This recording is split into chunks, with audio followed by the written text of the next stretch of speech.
छोटे बड़े सभी को नान खटाई तो पसंद होगी ही, लेकिन इसमें बहुत ही सारी मेहनत होती है। नान खटाई बनाने का आज मैं आपको एकदम इजी और आसान तरीका बताने वाली हूँ। आज हम जो नान खटाई बनाएंगे, जो रेगुलर मिलती है वो ही नान खटाई है। और आप देख सकते हो कि इतना कलर है वो कितना अच्छा आया है, और उसका टेक्सचर भी इसको तोड़ने पर जो अंदर से जो एकदम वो भुरभुरा टेक्सचर होता है वो भी वो कितना अच्छा है।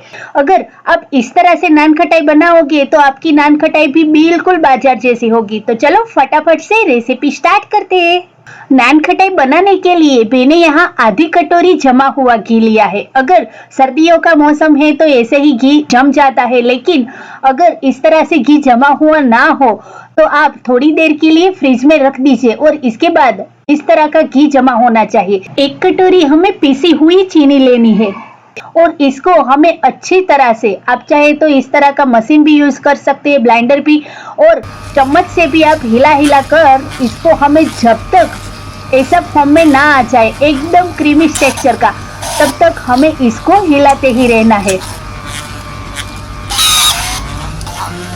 तो 4 से 5 मिनट मैंने इसको अच्छी तरह से ब्लेंड कर लिया, तो आप देख सकते हो कि कितना ही क्रीमी फॉर्म में आ गया है। तो हमें बिल्कुल ऐसा फॉर्म में ही चाहिए। तो इसके बाद हम एक रख देंगे छन्नी। छन्नी में हमें 1.25 कटोरी मैदा लेना है। यहाँ मैंने मैदा का इस्तेमाल किया है, अगर आप चाहे तो गेहूं का भी इस्तेमाल कर सकते हो।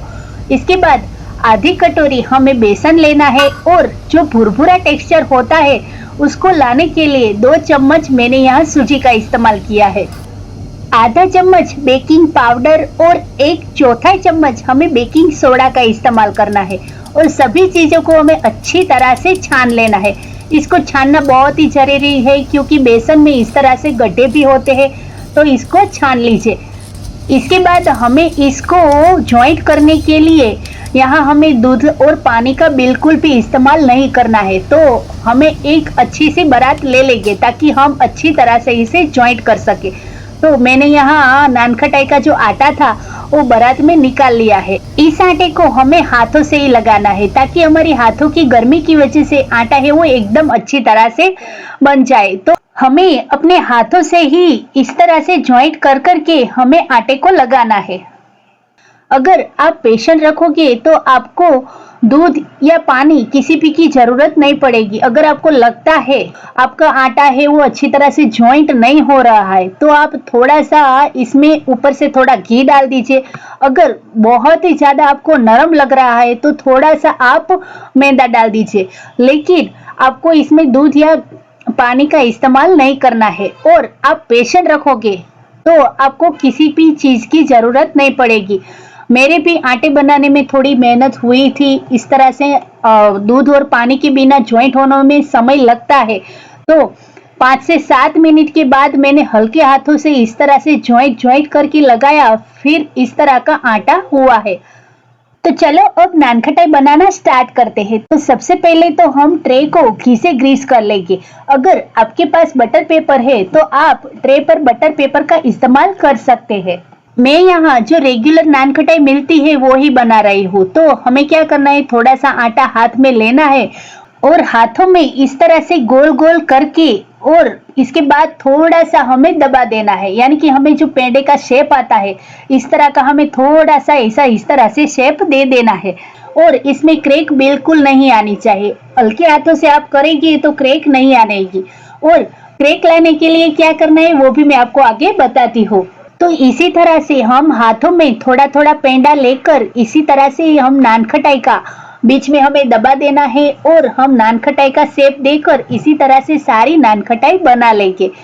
इसके ऊपर हम थोड़ा सा दूध लगाएंगे, और इसको एकदम बाजार वाला लुक देने के लिए मैंने यहाँ ऊपर से थोड़ा बादाम और पिस्ता लगाया है।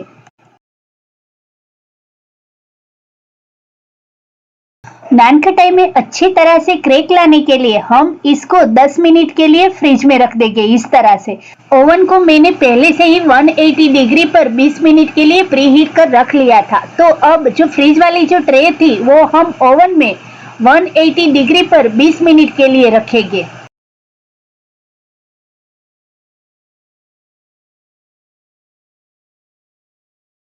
इसके बाद मैंने जो दूसरी नान खटाई बनाई थी वो हम 10 मिनट के लिए फ्रिज में रखेंगे। सभी का ओवन है, माइक्रोवेव है, ओटीजी है। मेरे यहाँ ओटीजी है, वो अलग अलग होता है, तो आप अपने हिसाब से तापमान का लेवल कम या ज्यादा कर सकते हैं। गैस में रखने के लिए मैंने पहले से ही एक कढ़ाई में थोड़ा सा नमक और इस तरह का स्टैंड डालकर ढककर मैंने पहले से ही इसको 20 मिनट के लिए प्रीहीट कर लिया है। तो अब जो दूसरी फ्रिज वाली जो नान खटाई थी वो हम इस तरह से कढ़ाई में 20 मिनट के लिए धीमी आंच पर रख देंगे।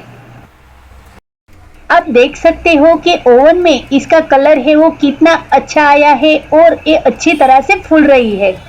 तो आप देख सकते हो दोस्तों कि हमने नान खटाई निकाली है और इसका कलर कितना अच्छा आया है। तो अगर आप घर पे इस तरह से नान खटाई बनाओगे तो इसका जो स्वाद है, जो टेक्सचर है वो बिल्कुल बाजार जैसा होगा। हमारे घर में भी ये सभी को बहुत ही पसंद आई। मैंने ये पहली बार ही बनाई थी, तो आप भी इस तरह से एक बार जरूर ट्राई कीजिएगा और अपना अभिप्राय कमेंट बॉक्स में करना बिल्कुल मत भूलना कि आपको ये नान खटाई कैसी लगी, ये रेसिपी कैसी लगी। आप इसे एक बार बनाकर एयर टाइट कंटेनर में लॉन्ग टाइम के लिए स्टोर भी कर सकते हैं। तो वीडियो को एक लाइक जरूर दे दीजिएगा, इतनी सारी मेहनत करती हूँ मैं आपके लिए। तो वीडियो को लाइक कीजिए, चैनल को सब्सक्राइब और फेसबुक पेज को फॉलो जरूर कीजिएगा। आप किस तरह से नान खटाई बनाते हो वो भी मुझे जरूर बताइएगा। तो चलो मिलते हैं इसी तरह किसी अच्छी और नई रेसिपी के साथ। तब तक के लिए take care and bye bye.